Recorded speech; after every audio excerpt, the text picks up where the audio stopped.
प्रभु ਦੇ ਸੁੰਦਰ ਪਵਿੱਤਰ ਨਾਮ ਦੀ ਤਾਰੀਫ ਕਰਦੇ ਹਾਂ ਅੱਜ ਦੇ ਸਮੇਂ ਲਈ ਜੋ ਪਰਮੇਸ਼ਰ ਨੇ ਸਾਡੀ ਜ਼ਿੰਦਗੀ 'ਚ ਅੱਜ ਦਾ ਦਿਨ ਦਿੱਤਾ ਹੈ। ਸੋ ਪਰਮੇਸ਼ਰ ਦੇ ਵਚਨ ਨੂੰ ਸਿੱਖਣ ਦੇ ਲਈ ਜਾ ਰਹੇ ਹਾਂ।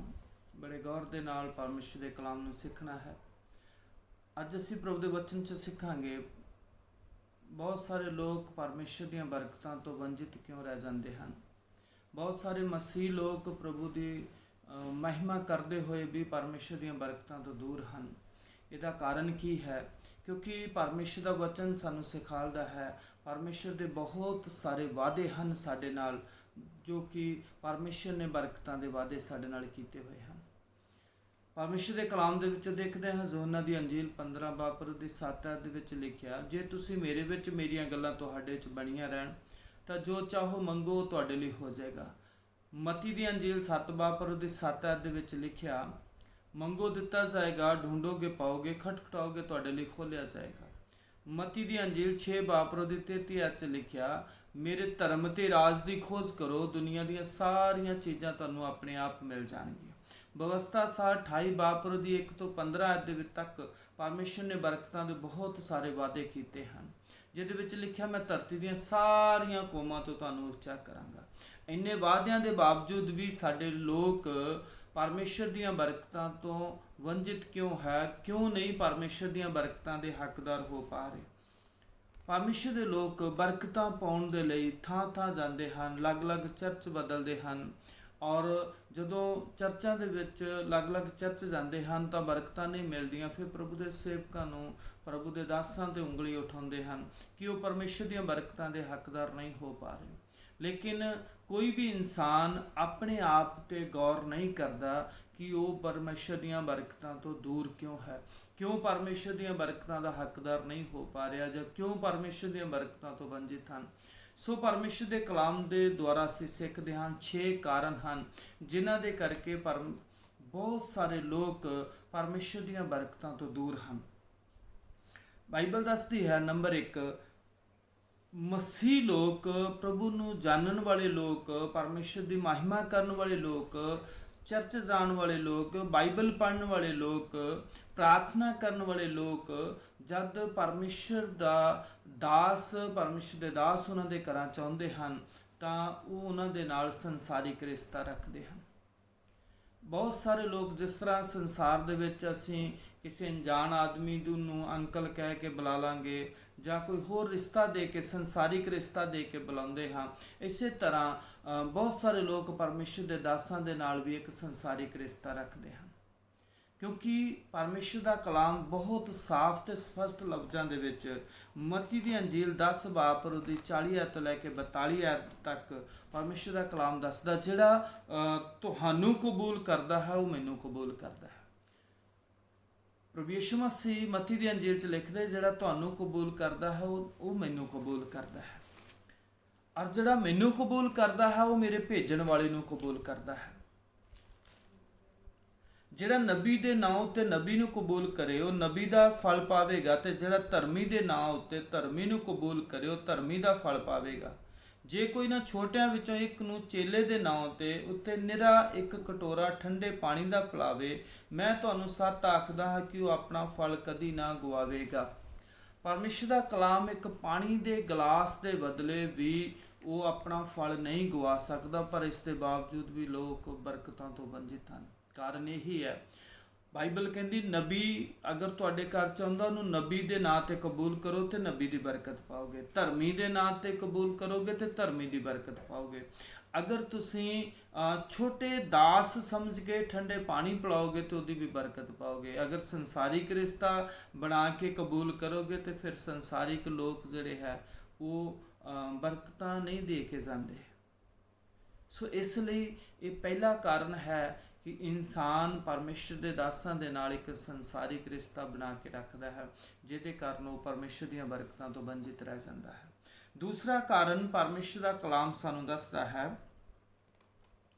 ਪਰਮੇਸ਼ਰ ਦਾ ਵਾਅਦਾ ਹੈ। ਵਿਵਸਥਾ 6 ਬਾਬ ਦੀ 1 ਤੋਂ 3 ਤੱਕ ਜਦੋਂ ਤੁਸੀਂ ਉਸ ਖੁਦਾ ਦੇ ਕਲਾਮ ਨੂੰ ਜਦੋਂ ਤੁਸੀਂ ਪੜ੍ਹਦੇ ਹੋ, ਪ੍ਰਭੂ ਦੀ ਬਾਣੀ ਨੂੰ ਤੁਸੀਂ ਪੜ੍ਹਦੇ ਹੋ, ਤਾਂ ਪਰਮੇਸ਼ਰ ਦਾ ਵਚਨ ਬੜੇ ਸਾਫ਼ ਤੇ ਸਪਸ਼ਟ ਲਫ਼ਜ਼ਾਂ ਦੇ ਵਿੱਚ ਸਾਨੂੰ ਦੱਸਦਾ ਹੈ, ਇਹ ਉਹ ਹੁਕਮਨਾਮਾ, ਵਿਧੀ ਅਤੇ ਕਾਨੂੰਨ ਹਨ ਜਿਨ੍ਹਾਂ ਦਾ ਤੁਹਾਨੂੰ ਸਿਖਾਉਣ ਦਾ ਹੁਕਮ ਯਹੋਵਾ ਤੁਹਾਡਾ ਪਰਮੇਸ਼ਰ ਤੁਹਾਨੂੰ ਦਿੰਦਾ ਹੈ, ਤਾਂ ਜੋ ਤੁਸੀਂ ਇਹਨਾਂ ਨੂੰ ਉਸ ਧਰਤੀ ਵਿੱਚ ਪੂਰਾ ਕਰੋ ਜਿੱਥੇ ਤੁਸੀਂ ਉਹਦੇ ਉੱਤੇ ਕਬਜ਼ਾ ਕਰਨ ਦੇ ਲਈ ਲੰਘਦੇ ਹੋ, ਤਾਂ ਜੋ ਤੁਸੀਂ ਯਹੋਵਾ ਆਪਣੇ ਪਰਮੇਸ਼ਰ ਤੋਂ ਡਰੋ ਅਤੇ ਉਸ ਦੀਆਂ ਸਾਰੀਆਂ ਵਿਧੀਆਂ ਤੇ ਹੁਕਮਾਂ ਨੂੰ ਜਿਨ੍ਹਾਂ ਦਾ ਮੈਂ ਤੁਹਾਨੂੰ ਹੁਕਮ ਦਿੰਦਾ ਹਾਂ ਜੀਵਨ ਭਰ ਮੰਨੋ, ਤੁਸੀਂ, ਤੁਹਾਡੇ ਪੁੱਤਰ ਅਤੇ ਤੁਹਾਡੇ ਪੋਤਰੇ, ਤਾਂ ਜੋ ਤੁਹਾਡੇ ਦਿਨ ਲੰਮੇ ਹੋਣ।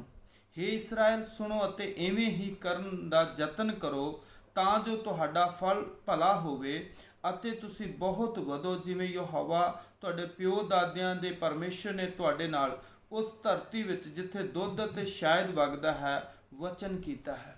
ਪਰ ਇਹ ਪਰਮੇਸ਼ਰ ਦਾ ਵਚਨ ਹੈ, ਪਰਮੇਸ਼ਰ ਦੇ ਵਾਅਦੇ ਹੈ ਸਾਡੇ ਨਾਲ, ਫਿਰ ਵੀ ਅਸੀਂ ਖੁਦਾ ਦੇ ਵਚਨਾਂ ਤੋਂ ਦੂਰ ਹਾਂ। ਚਰਚ ਜਾਂਦੇ, ਬਾਈਬਲ ਪੜ੍ਹਦੇ, ਪ੍ਰਾਰਥਨਾ ਕਰਦੇ, ਪਰ ਖੁਦਾ ਦੇ ਹੁਕਮਾਂ ਨੂੰ, ਵਿਧੀਆਂ ਤੇ ਨਿਯਮਾਂ ਦੀ ਪਾਲਣਾ ਨਹੀਂ ਕਰਦੇ। ਖੁਦਾ ਦੇ ਹੁਕਮ ਤੇ ਵਿਧੀਆਂ ਦੀ ਨਿਯਮ ਦੀ ਪਾਲਣਾ ਕਿਉਂ ਨਹੀਂ ਕਰਦੇ? ਬਾਈਬਲ 'ਚ ਲਿਖਿਆ ਹੁਕਮਾਂ ਨੂੰ ਮੰਨਣਾ, ਵਿਧੀਆਂ ਨੂੰ ਪੂਰਾ ਕਰਨਾ ਤੇ ਨਿਯਮ 'ਚ ਰਹਿਣਾ ਹੈ। ਅਸੀਂ ਇਹਨਾਂ ਨੂੰ ਸੁਣ ਲੈਂਦੇ ਹਾਂ ਔਰ ਸੁਣ ਕੇ ਇਗਨੋਰ ਕਰ ਦਿੰਦੇ ਹਾਂ। ਵਿਵਸਥਾ ਸਾਰ 27 ਬਾਪ ਦੀ ਲਾਸਟ ਐਪ ਦੇ ਵਿੱਚ ਲਿਖਿਆ, ਸ਼ਰਾਫੀ ਹੋਵੇ ਉਹ ਜਿਹੜਾ ਇਸ ਬਾਣੀ ਨੂੰ ਪੜ੍ਹ ਕੇ ਤੇ ਪੂਰਾ ਨਾ ਕਰੇ। ਸੋ ਇਸੇ ਕਰਕੇ ਅਸੀਂ ਪਰਮੇਸ਼ਰ ਦੀਆਂ ਬਰਕਤਾਂ ਤੋਂ ਵੰਚਿਤ ਰਹਿ ਜਾਂਦੇ ਹਾਂ। ਦੂਸਰਾ ਕਾਰਨ ਹੈ ਕਿ ਅਸੀਂ ਹੁਕਮ, ਵਿਧੀ ਤੇ ਨਿਯਮ ਦੀ ਪਾਲਣਾ ਨਹੀਂ ਕਰਦੇ। ਤੀਸਰਾ, ਪਰਮੇਸ਼ਰ ਦਾ ਜੋ ਕਲਾਮ ਸਾਨੂੰ ਦੱਸਦਾ ਹੈ, ਤੀਸਰਾ ਕਾਰਨ ਹੈ ਯਹੋਵਾ ਪਰਮੇਸ਼ਰ ਦੀ ਇੱਛਾ ਦੇ ਦੁਆਰਾ ਭੇਟ ਨਹੀਂ ਦਿੰਦੇ। ਯਹੋਵਾ ਜਿਸ ਤਰ੍ਹਾਂ ਪਰਮੇਸ਼ਰ ਦਾ ਵਚਨ ਚਾਹੁੰਦਾ ਹੈ ਉਸੇ ਤਰ੍ਹਾਂ ਅਸੀਂ ਪਰਮੇਸ਼ਰ ਦੇ ਚਰਨਾਂ 'ਚ ਨਹੀਂ ਆਉਂਦੇ। ਬਾਈਬਲ ਦੱਸਦੀ ਹੈ ਜਦ ਪਰਮੇਸ਼ਰ ਨੇ ਹਾਬਲ ਦੇ ਕੋਲੋਂ, ਕਾਇਨ ਦੇ ਕੋਲੋਂ ਜਦੋਂ ਭੇਟ ਨੂੰ ਚਾਹਿਆ, ਤਾਂ ਬਾਈਬਲ ਦੱਸਦੀ ਹਾਬਲ ਨੇ ਵਚਨ ਦੇ ਦੁਆਰਾ ਔਰ ਪਰਮੇਸ਼ਰ ਦੀ ਇੱਛਾ ਦੇ ਦੁਆਰਾ ਭੇਟ ਨੂੰ ਪਰਮੇਸ਼ਰ ਨੂੰ ਦਿੱਤਾ, ਔਰ ਕਾਇਨ ਨੇ ਆਪਣੀ ਇੱਛਾ ਦੇ ਦੁਆਰਾ ਦਿੱਤਾ। ਤਾਂ ਬਾਈਬਲ ਦੱਸਦੀ ਹੈ ਹਾਬਲ ਦੀ ਭੇਟ ਗ੍ਰਹਿਣ ਕੀਤੀ ਗਈ ਪਰ ਕਾਇਨ ਦੀ ਭੇਟ ਕਬੂਲ ਨਹੀਂ ਕੀਤੀ ਗਈ। ਸੋ ਪਰਮੇਸ਼ਰ ਦਾ ਵਾਅਦਾ ਹੈ ਸਾਡੇ ਨਾਲ, ਔਰ ਸਭ ਤੋਂ ਪਹਿਲੇ ਅਸੀਂ ਇਹ ਜਾਣਨਾ ਜ਼ਰੂਰੀ ਹੈ ਸਾਡੇ ਲਈ ਕਿ ਪਰਮੇਸ਼ਰ ਸਾਡੇ ਕੋਲੋਂ ਕਿਸ ਤਰ੍ਹਾਂ ਦੀ ਭੇਟ ਚਾਹੁੰਦਾ ਹੈ। ਪਰਮੇਸ਼ਰ ਕਿਸ ਤਰ੍ਹਾਂ ਚਾਹੁੰਦਾ ਹੈ ਕਿ ਅਸੀਂ ਪਰਮੇਸ਼ਰ ਦੇ ਚਰਨਾਂ ਦੇ ਵਿੱਚ ਜਾਈਏ। ਦੋ ਤਰ੍ਹਾਂ ਦੀ ਪਰਮੇਸ਼ਰ ਸਾਡੇ ਕੋਲੋਂ ਭੇਟ ਚਾਹੁੰਦਾ ਹੈ। ਰੋਮੀਆਂ 12 ਬਾਪ ਨੂੰ ਅਗਰ ਦੇਖੋਗੇ ਤਾਂ ਉੱਥੇ ਲਿਖਿਆ, ਮੈਂ ਪਰਮੇਸ਼ਰ ਦੀਆਂ ਰਹਿਮਤਾਂ ਦੀ ਖਾਤਰ ਤੁਹਾਡੇ ਅੱਗੇ ਬੇਨਤੀ ਕਰਦਾ ਹਾਂ ਕਿ ਤੁਸੀਂ ਆਪਣੀ ਦੇਹੀ ਨੂੰ ਜਿਉਂਦਾ, ਪਵਿੱਤਰ ਤੇ ਪਰਮੇਸ਼ਰ ਨੂੰ ਮਨ ਭਾਉਂਦਾ ਬਲੀਦਾਨ ਕਰਕੇ ਚੜਾਓ। ਅਸੀਂ ਪਰਮੇਸ਼ਰ ਨੂੰ ਮਨ ਭਾਉਂਦਾ ਕਰਕੇ ਬਲੀਦਾਨ ਨਹੀਂ ਚੜ੍ਹਦੇ। ਅਸੀਂ ਪਰਮੇਸ਼ਰ ਦੇ ਵਚਨਾਂ ਤੋਂ ਦੂਰ ਹਾਂ।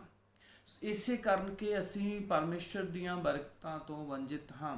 ਸੋ ਮਲਾਕੀ 3 ਬਾਪ ਦੀ 7 ਐਤ ਤੋਂ ਲੈ ਕੇ 12 ਐਤ ਤੱਕ ਜਦੋਂ ਤੁਸੀਂ ਪੜ੍ਹੋਗੇ ਤਾਂ ਖੁਦਾ ਦੇ ਕਲਾਮ ਦੇ ਵਿੱਚ ਲਿਖਿਆ, ਤੁਸੀਂ ਮੈਨੂੰ ਠੱਗਦੇ ਹੋ, ਸਗੋਂ ਸਾਰੀ ਕੌਮ ਠੱਗਦੀ ਹੈ।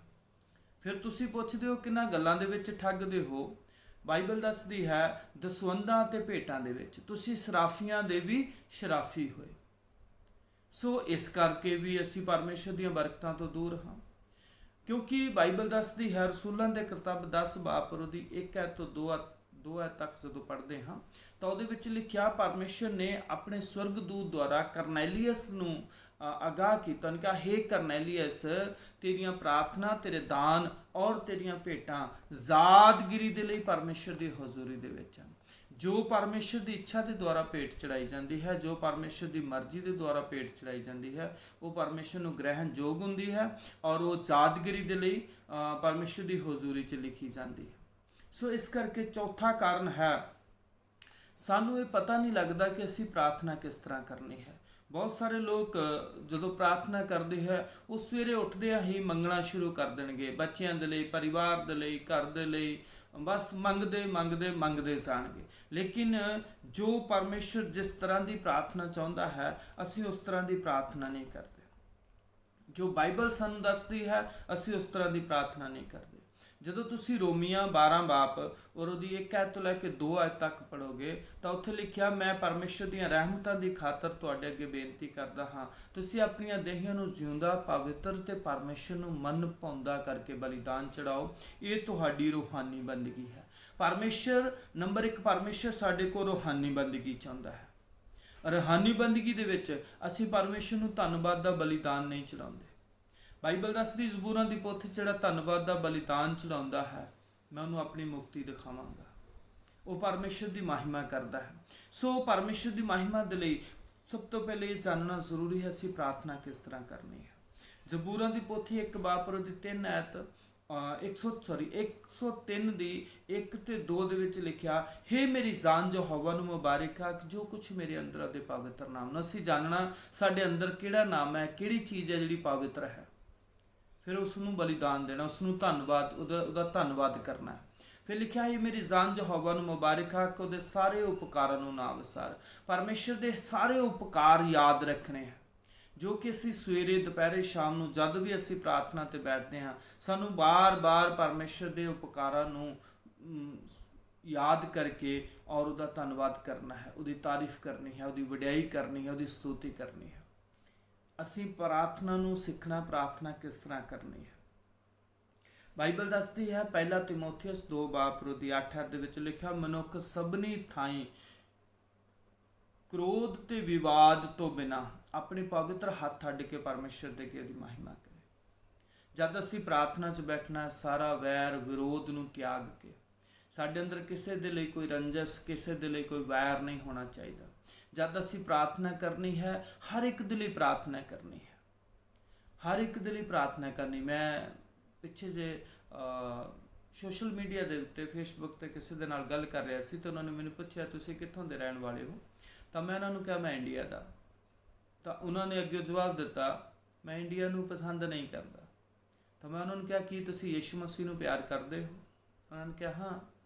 ਤਾਂ ਮੈਂ ਕਿਹਾ ਬਾਈਬਲ 'ਚ ਤਾਂ ਲਿਖਿਆ, ਯਿਸੂ ਮਸੀਹ ਨੇ ਯਹੋਨਾ 3:16 'ਚ ਲਿਖਿਆ, ਪਰਮੇਸ਼ਰ ਨੇ ਜਗਤ ਦੇ ਨਾਲ ਅਜਿਹਾ ਪਿਆਰ ਕੀਤਾ ਕਿ ਉਸਨੇ ਆਪਣਾ ਇਕਲੌਤਾ ਪੁੱਤਰ ਦੇ ਦਿੱਤਾ ਹੈ। ਤਾਂ ਪਰਮੇਸ਼ਰ ਤੇ ਜਗਤ ਨਾਲ ਪਿਆਰ ਕਰਦਾ ਹੈ। ਤਾਂ ਪਰਮੇਸ਼ਰ ਦੇ ਲੋਕ ਇੱਕ ਦੂਸਰੀ ਕੰਟਰੀਆਂ ਨੂੰ ਪਸੰਦ ਕਿਉਂ ਨਹੀਂ ਕਰਦੇ? ਕਿਉਂਕਿ ਸਭ ਲੋਕ ਪਰਮੇਸ਼ਰ ਦੇ ਬਣਾਏ ਹੋਏ ਹਨ। ਅਸੀਂ ਇਹ ਸਮਝ ਹੀ ਨਹੀਂ ਪਾ ਰਹੇ ਕਿ ਅਸੀਂ ਪ੍ਰਾਰਥਨਾ ਕਿਸ ਤਰ੍ਹਾਂ ਕਰਨੀ ਹੈ।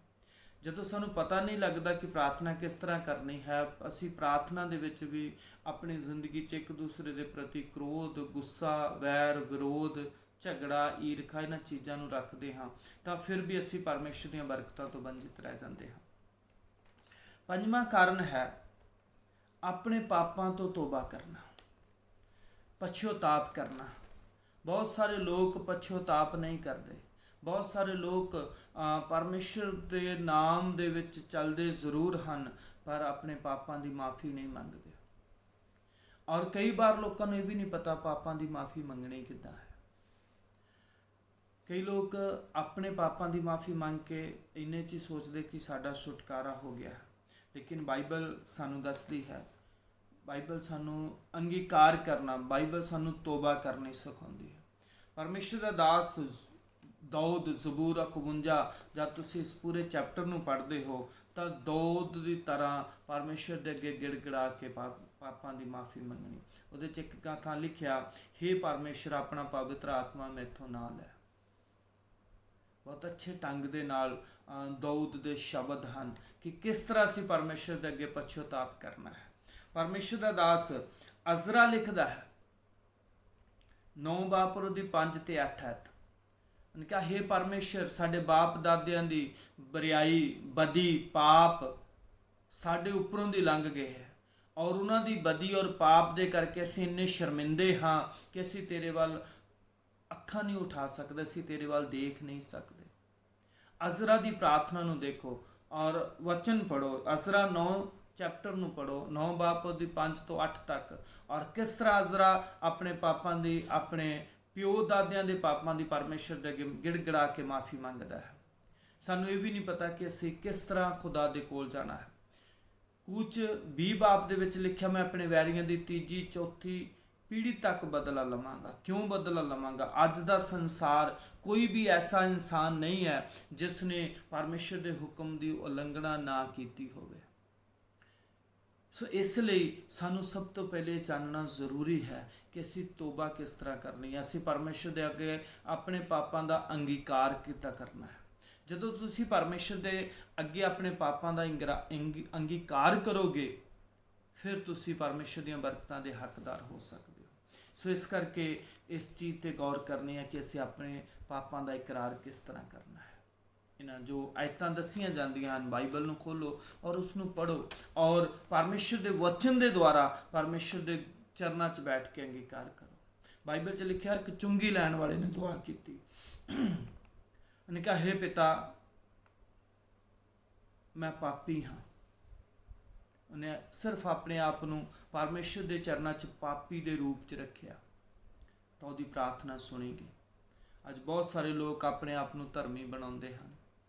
ਪਾਪੀ ਆਪਣੇ ਪਾਪਾਂ ਨੂੰ ਕੋਈ ਯਾਦ ਨਹੀਂ ਕਰਨਾ ਚਾਹੁੰਦਾ, ਇਸੇ ਕਰਕੇ ਪਰਮੇਸ਼ਰ ਦੀਆਂ ਬਰਕਤਾਂ ਤੋਂ ਵੰਚਿਤ ਹਨ।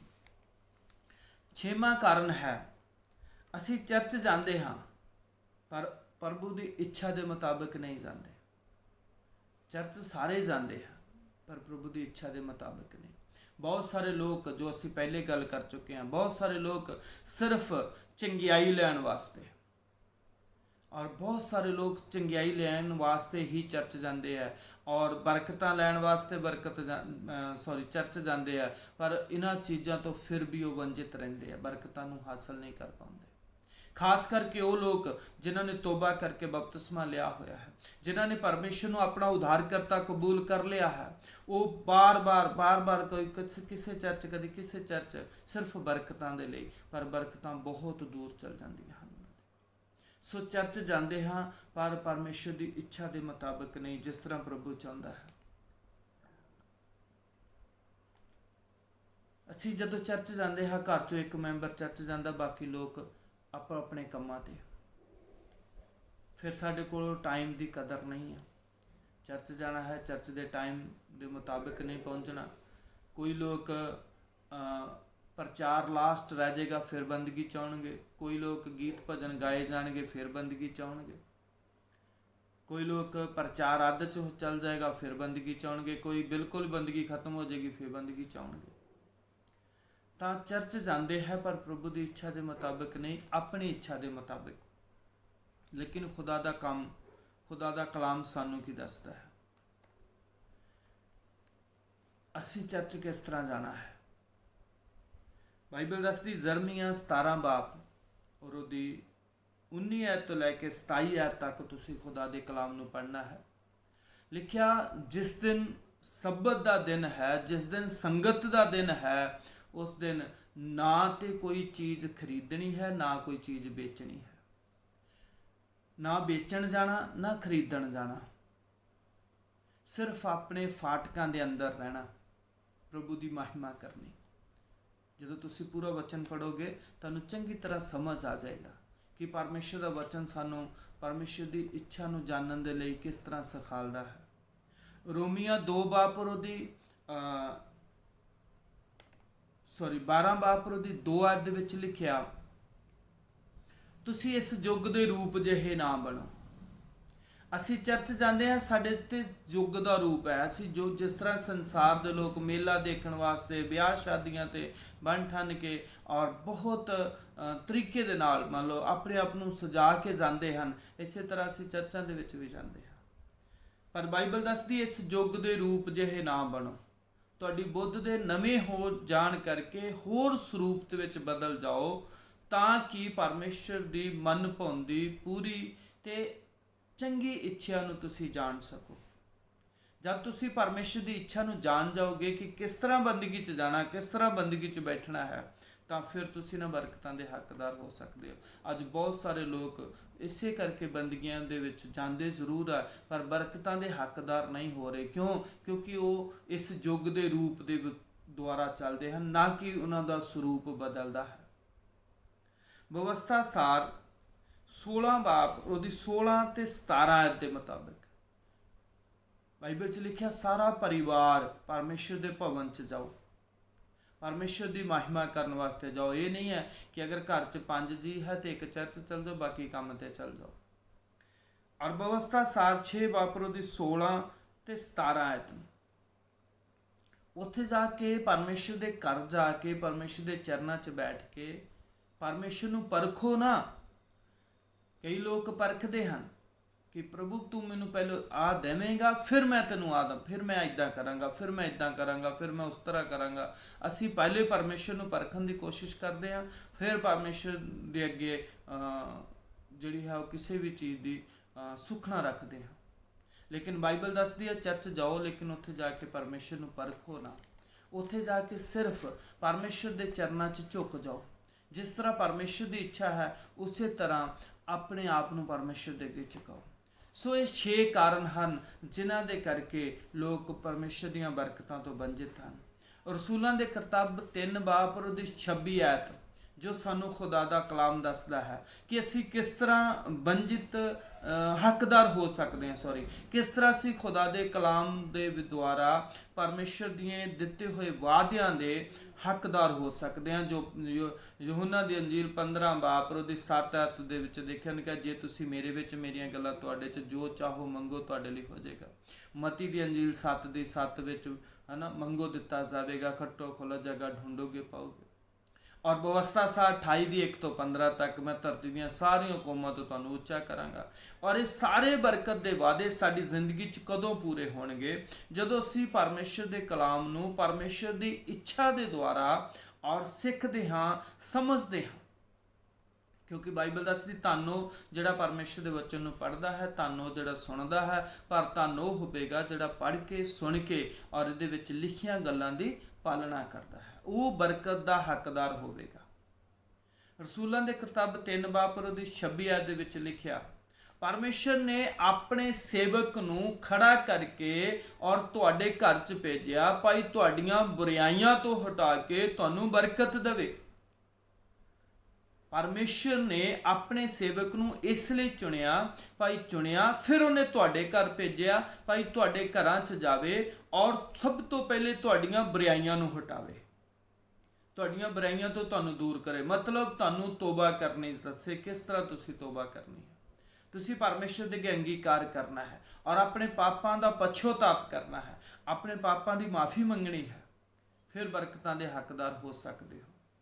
और बहुत सारे लोगों को असीं कहते सुनिया, कई बार असीं फील्ड विच जाते हाँ, कई लोगों मिलते हाँ, वो कई बार कई कुछ ऐसे लोग कहे जो उन्होंने कहोगे तुसीं चर्च नहीं आते जां बंदगी च नहीं जाते, तो वो कहे नहीं पास्टर जी असीं घर बैठ के प्रार्थना कर लेंदे हाँ, बाइबल पढ़ लेंदे हाँ, घर बैठ के ही फास्ट रखते हाँ, और इस करके उत्थे सानूं जाण की ज़रूरत नहीं है। पर अगर ऐसा इस तरह ही घर बैठ के बाइबल पढ़ के फास्ट रख के ਜਾਂ आप ही दुआ करके बरकतां दे हकदार होना हुंदा तां पौलुस रसूलां दे किताब 3 बाब 26 आयत का जिक्र ना करदा कि परमेश्वर ने अपने सेवक नूं खड़ा किया है। मत खड़ा करने का मतलब चुनिया है। परमेश्वर ने नबियां नूं क्यों चुनिया, भविष्यवक्तां नूं क्यों चुनिया, टीचरां नूं क्यों चुनिया, उपदेशकां नूं क्यों चुनिया, पास्टरां नूं क्यों चुनिया, इसे लिए चुनिया भई वो पर उन्हां लोकां नूं जिहड़े कुराहे पए लोग हैं उन्हां नूं राहे पाउण और उन्होंने एक एक नूं उन्हां दे पापां तो जाणू कराउण और फिर वो अपने पापां दा पछताप करन, फिर वो परमेश्वर दीआं बरकतां दे हकदार होण। इसलिए परमेश्वर का कलाम रसूलों के किताब 3 बाब 19 आयत विच बयान करदा है, तोबा करो तो मुड़ो तुहाडे पाप मिटाए जाण ते प्रभु दे हजूरों सुख दे दिन आओ। सुख दे दिन लैण वास्ते, बरकत लैण वास्ते परमेश्वर दे वचन नूं सीखना बहुत ज़्यादा जरूरी है। जिन्ना तुसीं परमेश्वर के कलाम नूं सीखदे हो, परमेश्वर की बाणी नूं सीखदे हो, उन्ना ही तुसीं परमेश्वर दीआं बरकतां दे हकदार हुंदे हो। व्यवस्था सार लास्ट एक आयत पढ़ांगे, व्यवस्था सार 11 बाब 13 आयत।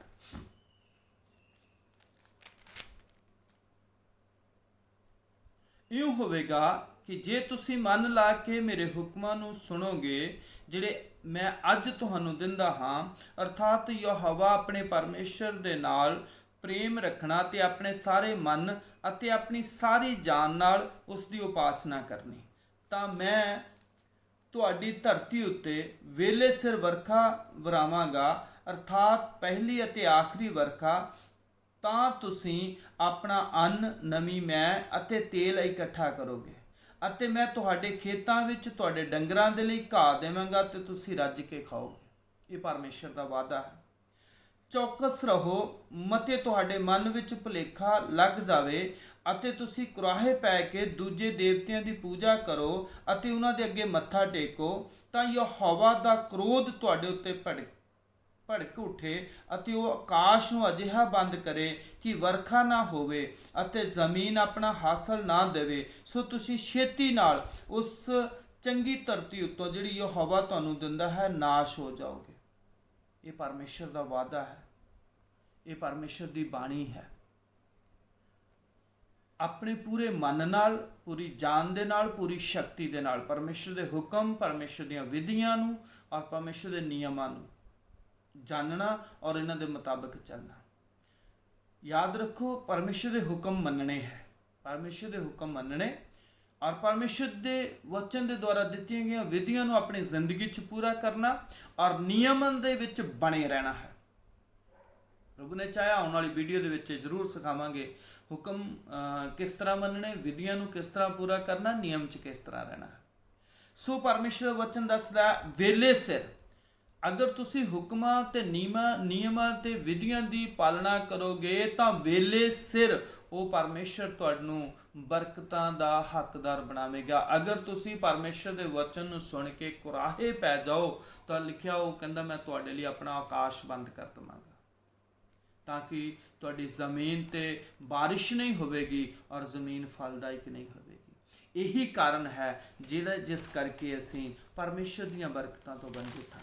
ਸੋ ਇਹ 6 ਕਾਰਨ ਜੋ ਅੱਜ ਅਸੀਂ ਸਿੱਖੇ ਹਨ, ਇਹਨਾਂ ਤੇ ਬਾਰ-ਬਾਰ ਗੌਰ ਕਰੋ। ਇਸ ਵੀਡੀਓ ਨੂੰ ਅਗਰ ਅੱਜ ਇੱਕ ਵਾਰ ਸੁਣਨ ਦੇ ਨਾਲ ਨਹੀਂ ਪਤਾ ਲੱਗਦਾ, ਇਸ ਵੀਡੀਓ ਨੂੰ ਬਾਰ-ਬਾਰ ਦੇਖੋ। ਮੈਂ ਫਿਰ ਇੱਕ ਵਾਰੀ ਦੁਹਰਾਉਂਗਾ। ਪਹਿਲਾ ਕਾਰਨ ਹੈ ਮਸੀਹ ਲੋਕ ਪ੍ਰਭੂ ਦੇ ਦਾਸਾਂ ਦੇ ਨਾਲ ਔਰ ਜਿਹੜਾ ਹੈ ਉਹ ਸੰਸਾਰਿਕ ਰਿਸ਼ਤਾ ਰੱਖਦੇ ਹਨ, ਇਸੇ ਕਰਕੇ ਬਰਕਤਾਂ ਦੇ ਹੱਕਦਾਰ ਨਹੀਂ ਹੁੰਦੇ। ਦੂਸਰਾ, ਪਰਮੇਸ਼ਰ ਦੇ ਹੁਕਮ ਤੇ ਵਿਧੀ ਤੇ ਨਿਯਮਾਂ ਦੀ ਪਾਲਣਾ ਨਹੀਂ ਕਰਦੇ। ਤੀਸਰਾ,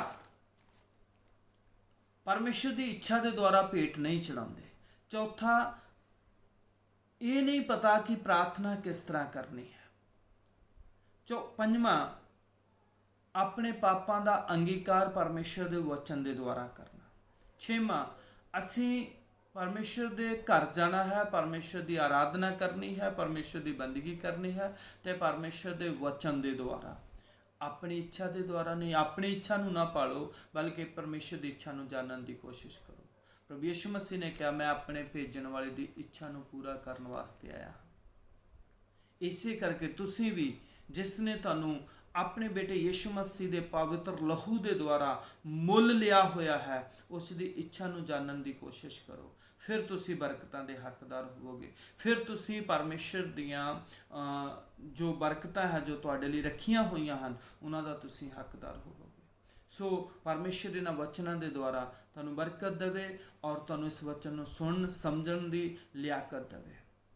ਇਸੇ ਤਰ੍ਹਾਂ ਦੀ ਹੋਰ ਵੀ ਵੀਡੀਓ ਨੂੰ, ਪਰਮੇਸ਼ਰ ਦੇ ਕਲਾਮ ਨੂੰ ਜਾਣਨ ਦੇ ਲਈ ਔਰ ਇਸ ਵੀਡੀਓ ਨੂੰ ਵੱਧ ਤੋਂ ਵੱਧ ਸ਼ੇਅਰ ਕਰੋ, ਲਾਈਕ ਕਰੋ, ਸਬਸਕ੍ਰਾਈਬ ਕਰੋ, ਤਾਂ ਕਿ ਵੇਲੇ ਸਿਰ ਜਦੋਂ ਵੀ ਅਸੀਂ ਕੋਈ ਨਵੀਂ ਵੀਡੀਓ ਪਾਈਏ ਤੁਹਾਨੂੰ ਨੋਟੀਫਿਕੇਸ਼ਨ ਆਵੇ ਔਰ ਤੁਸੀਂ ਪਰਮੇਸ਼ਰ ਦੇ ਵਚਨ ਨੂੰ ਬੜੇ ਗੌਰ ਦੇ ਨਾਲ ਸਿੱਖ ਸਕੋ।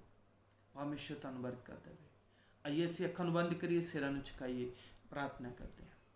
हे स्वर्गीय पिता अब्राहम, इसहाक, याकूब ਦੇ ਪਰਮੇਸ਼ਰ, ਤੇਰੀ ਬਾਣੀ ਨੂੰ ਅਸੀਂ ਮਿਲ ਕੇ ਸਿੱਖਿਆ ਹੈ ਔਰ ਜਿੰਨੇ ਲੋਕ ਇਸ ਵੀਡੀਓ ਨੂੰ ਦੇਖ ਰਹੇ ਪ੍ਰਭੂ ਜੀ, ਤੇਰੇ ਬੇਟੇ ਯਿਸੂ ਮਸੀਹ ਦੇ ਪਵਿੱਤਰ ਬਲੀਦਾਨ ਦੇ ਦੁਆਰਾ ਪ੍ਰਭੂ ਜੀ, ਤੇਰੇ ਸਾਰੇ ਵਾਅਦਿਆਂ ਨਾਲ, ਉਹ ਵਾਅਦੇ ਜੋ ਤੁਸੀਂ ਬਰਕਤਾਂ ਦੇ ਵਾਅਦੇ ਕੀਤੇ ਹੈ ਪਿਤਾ ਜੀ, ਉਹ ਵਾਅਦਿਆਂ ਦੇ ਹੱਕਦਾਰ ਹੋਣ ਪ੍ਰਭੂ ਜੀ। ਜਿਨ੍ਹਾਂ ਘਰਾਂ ਦੇ ਵਿੱਚ ਬਰਕਤ ਦੂਰ ਹੈ ਪਿਤਾ ਜੀ, ਜਿਨ੍ਹਾਂ ਘਰਾਂ ਦੇ ਵਿੱਚ ਆਸ਼ੀਸ਼ ਨਹੀਂ ਹੈ, ਜਿਹੜੇ ਲੋਕ ਤੇਰੇ ਵਚਨ ਨੂੰ ਸਿੱਖਦੇ ਹਨ, ਸੁਣਦੇ ਹਨ ਔਰ ਪਿਤਾ ਪਰਮੇਸ਼ਰ ਤੇਰੇ ਵਚਨ ਦੇ ਬਾਰ-ਬਾਰ ਉਹਨੂੰ ਸੁਣਦੇ ਜ਼ਰੂਰ ਹਨ, ਪਰ ਪਿਤਾ ਪਰਮੇਸ਼ਰ ਵਚਨਾਂ ਤੇ ਅਮਲ ਨਹੀਂ ਕਰਦੇ। ਮੈਂ ਪ੍ਰਾਰਥਨਾ ਕਰਦਾ ਪ੍ਰਭੂ, ਹਰ ਇੱਕ ਰੂਹ ਨੂੰ ਵਚਨ ਤੇ ਅਮਲ ਕਰਨ ਵਾਲੇ ਬਣਾ ਪਿਤਾ। ਇੱਕ ਪੱਥਰ ਦਿਲ ਪਿਘਲ ਜਾਏ ਮਾਸ ਰੂਪੀ ਦਿਲ ਦੇ ਔਰ ਪਿਤਾ ਪਰਮੇਸ਼ਰ ਇਸ ਵਚਨ ਨੂੰ ਜਦ ਤੇਰੇ ਲੋਕ ਸੁਣਨ, ਤੇਰੇ ਬੇਟੇ ਯਿਸੂ ਮਸੀਹ ਦੇ ਜ਼ਿੰਦਾ ਨਾਮ ਦੇ ਵਿੱਚ ਬਰਕਤਾਂ ਨੂੰ ਹਾਸਲ ਕਰਨ। ਸਾਡੀ ਪ੍ਰਾਰਥਨਾ ਨੂੰ ਸੁਣਨ ਦੇ ਲਈ ਧੰਨਵਾਦ। ਪ੍ਰਾਰਥਨਾ ਪ੍ਰਭੂ ਯਿਸੂ ਮਸੀਹ ਦੇ ਜ਼ਿੰਦਾ ਔਰ ਪਵਿੱਤਰ ਨਾਮ 'ਚ ਮੰਗਦੇ ਹਾਂ, ਆਮੀਨ।